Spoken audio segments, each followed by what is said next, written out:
Hi friends, welcome to Kolathur Kitchen. இன்னைக்கு நம்ம கிச்சன்ல என்ன பார்க்க போறோம்னா ஒரு சூப்பரான பிரியாணிக்கு சைட் டிஷ் ஆக்கக்கூடிய கத்திரிக்காய் கிரேவி தான் பார்க்க போறோம்.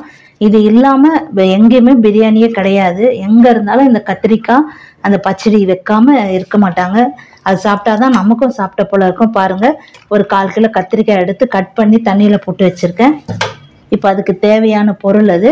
இப்போ வெங்காயம் இருக்கு, ஒரு பெரிய வெங்காயம், ஒரு பெரிய தக்காளி, கொஞ்சம் புளி எடுத்து கரைச்சி வச்சிருக்கேன். பாருங்க, வேர்க்கடலை, எள்ளு இதை அரைச்சி போடணும். அதுக்கப்புறம் மஞ்சள் தூள், அப்புறம் மிளகாய் தூள். வாங்க அது எப்படி பண்ணுறதுன்னு பார்க்கலாம். அதுக்கு முன்னாடி நம்ம சேனல் நீங்கள் புதுசாக பார்க்குறீங்கன்னா சப்ஸ்கிரைப் பண்ணிக்கோங்க, மறக்காமல் பெல் சிம்பிளை கிளிக் பண்ணிக்கோங்க. வாங்க வீடியோக்குள்ளே போகலாம். இப்போ பாருங்கள், தேவையான அளவு எண்ணெயை ஊற்றிக்கலாம். நீங்கள் நல்லெண்ணெய் தான் ஊற்றிக்கோங்க, நான் சமையல் எண்ணெய் தான் ஊற்றுறேன். கொஞ்சம் தேவையான அளவுக்கு கொஞ்சம் கூட ஊற்றினாலும் நல்லா தான் இருக்கும். எண்ணெய் சூடாகட்டும். எண்ணெய் சூடான உடனே 1/2 ஸ்பூன் கடுகு, 1/2 ஸ்பூன் சீரகம், ஒரு 1/4 ஸ்பூன் மிளகு, கொஞ்சம் கருவேப்பிலை, 6 பல் பூண்டு, 2 பச்சை மிளகாய். பூண்டு கொஞ்சம் வதங்கட்டும். இப்போ கட் பண்ணி வச்ச வெங்காயம், ஒரு பெரிய வெங்காயம். ரொம்ப சிம்பிளாக எப்படி சீக்கிரமாக செய்கிறது தான் நம்ம பார்த்துட்ருக்கோம். கத்திரிக்காய் கிரேவி, பிரியாணி கத்திரிக்காய் கிரேவி. இது டிஃபனு கூட நம்ம வச்சு சாப்பிடலாம். பிரியாணிக்கு மட்டும்தான் இல்லை, டிஃபன் செய்கிறோன்னா அதுக்கு கூட நம்ம இட்லி தோசைக்கெலாம் வச்சு சாப்பிடலாம். அவ்வளோ சூப்பராக இருக்கும். இந்த வெங்காயம் நல்லா வதங்கட்டும் கொஞ்சம். இப்போ பாருங்கள், வெங்காயம் நல்லா வதங்குது. இப்போ இந்த ஸ்டேஜில் கட் பண்ணி வச்சுருக்கிற தக்காளியை போட்டுடலாம். இப்போ தேவையான அளவு உப்பு.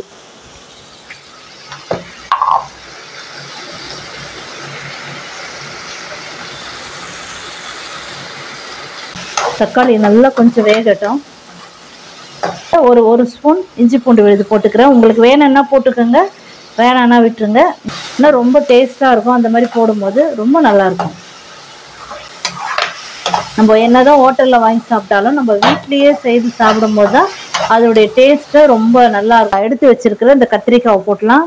நல்லா உள்ள பூச்சிலாம் இல்லாமல் பார்த்து கட் பண்ணி போட்டுக்கோங்க.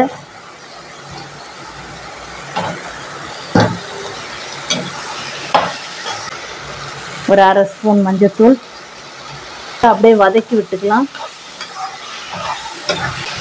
சூப்பராக இருக்கும், ரொம்ப மணமாக இருக்குது செய்யும் போதே. இது வந்து ரொம்ப சிம்பிளாக செய்துட்ருக்கோம். எல்லாரும் கற்றுக்கணும். புதுசாக பேச்சுலராக இருக்கவங்க, ஹாஸ்டலில் தங்கி படிக்கிற ஒருவேளை பெண் பிள்ளைகளாக இருக்கலாம், அவங்களாம் ஈஸியாக கற்றுக்கணுன்னு தான் நம்ம இந்த மாதிரி போட்டுருக்கோம். ரொம்ப எளிமையான முறையில் எல்லாத்தையும் ஈஸியாக அப்படி கற்றுக்கிறது. இப்போ இந்த காய் கொஞ்சம் நேரம் வேகட்டும். அதுக்குள்ளே நம்ம இதுக்கு ஒரு பொடி வந்து ரெடி பண்ணிக்கலாம்.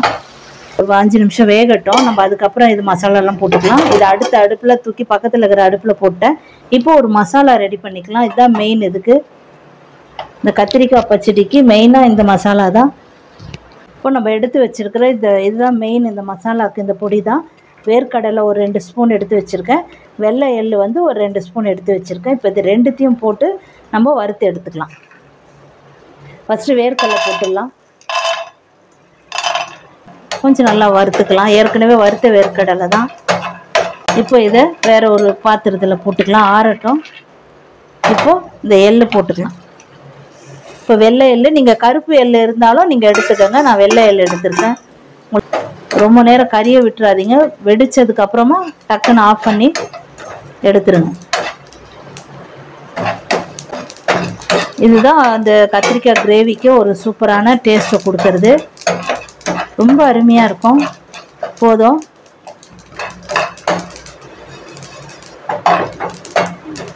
எள்ளு எல்லாம் பொரிஞ்சிருச்சு. இப்போ நம்ம ஒரு பாத்திரத்தில் மாற்றிக்கிட்டு ஆற வச்சு அரைச்சிக்கலாம். இப்போ திறந்து பார்க்கலாம். இதை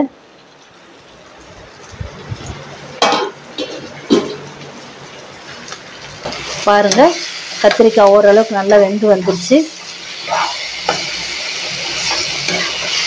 இப்போ இந்த நேரத்தில் நம்ம என்ன பண்ண போகிறோம், மிளகாய்த்தூள் போட்டுக்கலாம். நீங்கள் குழம்பு மிளகாய்த்தூள் போடுறேன், நீங்கள் தனி மிளகாய்த்தூள் இருந்தாலும் போட்டுங்க. தனி மிளகாய்த்தூள் 1 ஸ்பூனு, தனியா 1 ஸ்பூன் போட்டுக்கோங்க. ஏற்கனவே பெப்பர்லாம் போட்டிருக்கோம், நான் ஒரு 2 ஸ்பூன் போடுறேன். வெந்த நேரத்தில் எடுத்து வச்சிருக்கிற இந்த புளி தண்ணி ஊற்றிடலாம். இந்த புளியுடைய பச்சை வாசனைலாம் போகட்டும். இன்னும் கொஞ்சம் தண்ணி நான் ஊற்றிக்கிறேன், காய் வேகட்டும் நல்லா. இன்னும் கூட இப்போ உப்புலாம் நீங்கள் சரியாக பார்த்துக்கங்க. இந்த காய் வேகட்டும், மூடி போட்டுடலாம்.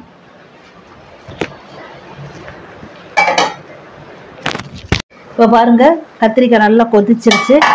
அப்புறம் எடுத்து வச்சிருக்கிற இந்த பேஸ்ட்டை போட்டுறப்போகிறோம். இப்போ இந்த அரைச்சி வச்ச பேஸ்ட்டை போட்டுடலாம். சூப்பராக இருக்கும். இந்த பேஸ்ட்டு தான் இதுக்கு மெயினே. இந்த மிக்சியை கழுவி இந்த தண்ணி அப்படி ஊற்றிடலாம்.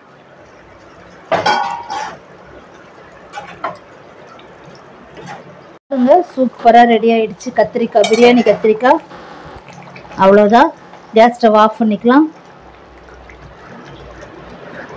சூப்பராக ரெடி ஆகிருக்கு பாருங்க. இப்போ ஒரு வேறு பாத்திரத்தில் நம்ம ஊற்றிக்கலாம்.